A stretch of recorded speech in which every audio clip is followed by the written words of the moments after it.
welcome back to the Book Connection. I'm Catalina as always, and today we are going to do a book cover scavenger hunt. I found this one from Dreamland Book Blog, so the credit goes to her.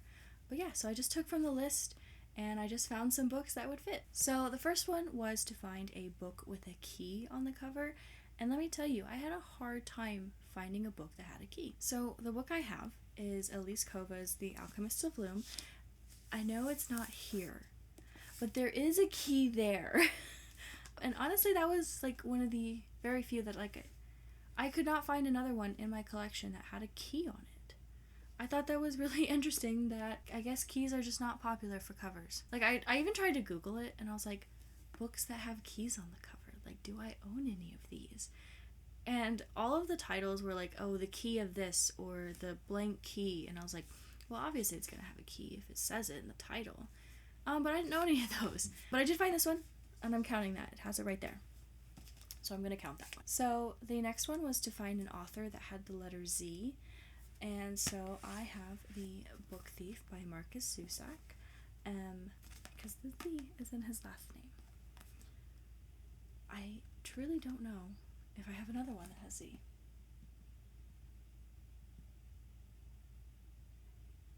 I'm not going to sit here looking though. So that one was to find an author with the letter Z. Found it. The next two, it's find a girl on the cover and then find a boy on the cover. So for the girl, I have Throne of Glass by Sarah J. Maas, and this is the old cover for Throne of Glass because that's when I bought it. And I actually do really like the new covers for the Throne of Glass series. I think they're really pretty and they're very unique. I do not care for her cover of A Court of Thorns and Roses. I hate the new one. And it bothers me now that if I got A Court of Silver Flames, it would be a random orange against the old covers. And I hate that. I am a little disappointed in that one. But that's not what we're here for. It's not what I'm talking about today. Maybe I'll do that in a separate video. But yeah, girl on the cover, Throne of Glass. For the boy, I have these special covers from Fake Crate. This one is for Blessed Monsters. And I don't know, can you see how pretty that is? So gorgeous. This is by Emily A. Duncan. Obviously it doesn't say that on the cover. It doesn't really say the title either, but the title's there. But yeah, this is the second in her Wicked Saints series.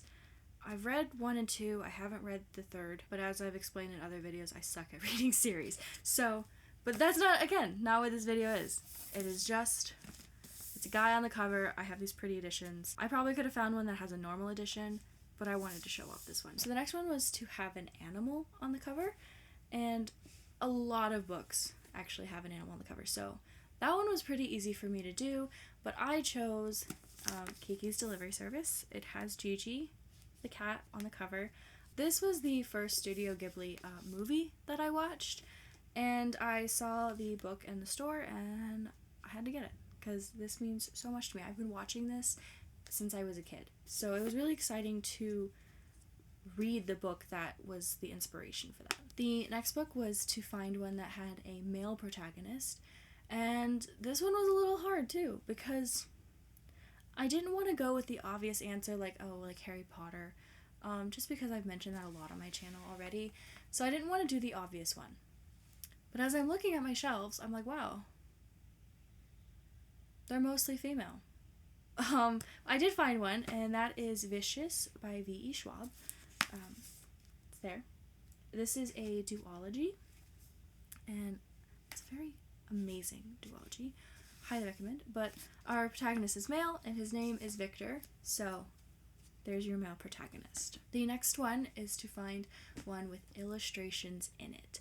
And again, I didn't want to cheat and just use like the maps that fantasy books have in the beginning because obviously it's a very beautiful illustration, but I wanted to pick something that was a little more what the challenge was looking for. So I chose Havoc by Chris Wooding. This is the second book in the Malice duology, and it's written as part novel and then part comic book, which is really cool. It makes it for a really fast read, but it's also very interesting because you can see what they've been writing and then what you're imagining, and then suddenly it's there. And I think that's really cool. So That's my illustration. The next one is a book that has gold lettering. I have several books that have yellow lettering, but finding it in a metallic gold tripped me up a little bit until I looked down at Aragon. It has the gold lettering, and it's really perfect because I saw the spine and I was like, oh, that's it. Perfect.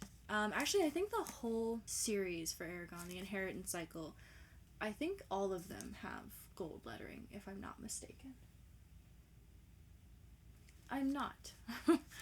Yeah, so the entire Inheritance Cycle actually has gold lettering, but I specifically just grabbed Aragon because that's the first in the series. The next one was to find a teal book or turquoise, and you don't see that color very often in books. I think when I was when I was looking at my shelf for it, I found a lot of blue, and I was like, but that's not quite teal, because teal is definitely, it's a blue-green color, and I didn't want to find one that was like kind of blue, but it was just like light blue. But that's what you mostly see. You see the primary color. But I did find one, and that is Siege and Storm. It has the teal on the spine, and it has the snake serpent thing on the front. So that's my teal book. And then the next on the list was find a book with stars on it. And again, same thing. I don't have a lot of books that have stars on them. So this one's kind of, I'm going to count it. It's called The Cerulean by Amy Ewing. And I don't know if you can see, but there's like the sky is dripping or whatever, and then there's like little dots all around. I'm saying that those are stars because it's like this night sky, so it has like the little dots for stars.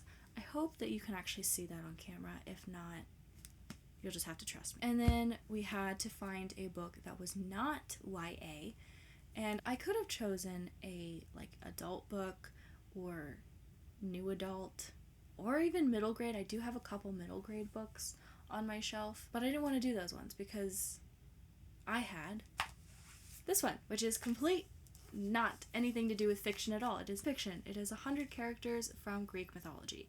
I have several Greek mythology books, mostly because as a kid I was really interested in the mythology of it, but now I'm actually writing a book and it is based on Greek mythology. You have different religions in my novel, and this is one of them. So, there's that. The next one was to find the longest book on my shelf, and I didn't even have to think twice about that one. It's gonna be this one. It's gonna be It by Stephen King. This is a hefty book. It is over 1,000 pages. You can probably tell from that. It is obnoxiously long. I don't think it needs to be that long. There are several parts of this book that I read, and I was like, why? Why was that necessary? And the answer is because it's Stephen King. That's your answer. So that's my longest book.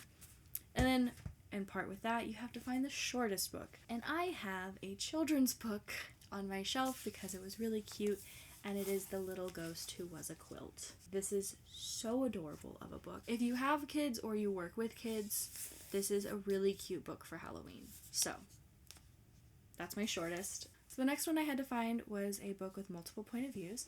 So I chose Scythe by Neil Shusterman. It switches between point of views between Citra and Rowan, and then it also has some journal entries thrown in there from different Scythes, as well as kind of like journal entries, I would call them, from the head of their world, the AI being the Thunderhead. So your main two are Citra and Rowan, but then you have like a couple other random ones here and there. So that's the one I chose for multiple point of views. There are more, obviously, but that's the one I chose. And then the next one I had to choose a book with flowers, and that was harder than I thought it was. You'd think, oh, flowers, that's pretty common of a thing to have, right? No, it's not, apparently. At least not in my collection. But I did find one, and that is The Kingdom of the Cursed by Carrie Maniscalco. It has these little blue roses, so that's my flowers. The last one I had to find was a classic, and that's really easy for me. I have a lot of classics, but the one I chose, of course, had to be Frankenstein. If I have to find a classic, I'm gonna find my favorite. So, this is just one of the many covers I have, so yeah, That's my classic. There are obviously a lot more than the ones that I chose, so if I held one up and you're like, oh, that's not the one I thought of, let me know in the comments. Tell me what books you think of during the scavenger hunt. But that is all I have for you today, and I will connect with you all in the next video. Bye!